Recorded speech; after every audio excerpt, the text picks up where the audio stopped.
I have listed this share trading as one of the example and how I apply this SRB standard.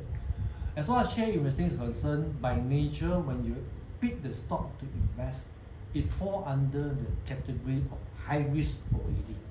So for that matter, unless you'll be able to build a portfolio of share, just a fund manager managing a portfolio of diversified share, then you'll be able to reduce the risk to the moderate risk category.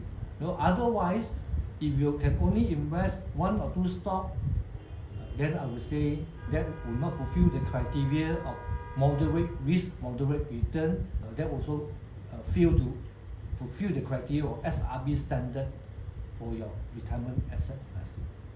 Again, even though it may not fulfill the standard of SRB, but for learning purpose, for experience purpose, you can always put a small sum of money to acquire knowledge, and to practice your skill.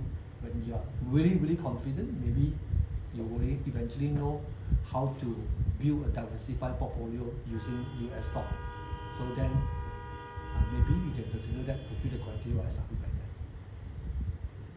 This, as far as regulator is concerned, number one, the product is not regulated by Malaysia. Okay. Number two is that the particular platform that you are using, in the US to trade this share is also a big question mark.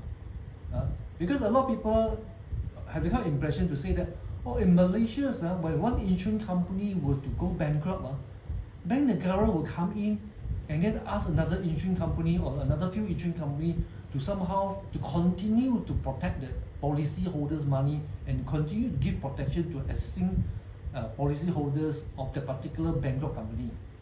And then we will assume that, if this happened in Malaysia, then the rest of the country also like that, especially US, such more advanced, more canggih, more developed than us. Guess what?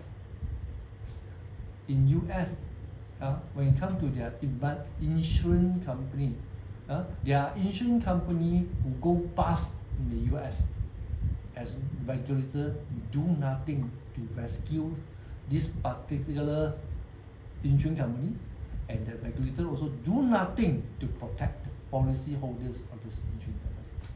So, using that as an example, we must not assume that whatever been practiced in Malaysia, when you shout, when you complain, you protest in front of Bank Negara, due to whatever reason, started to act, to protect you. Don't expect that will happen in Hong Kong regulator. Don't expect that will happen to Singapore regulator.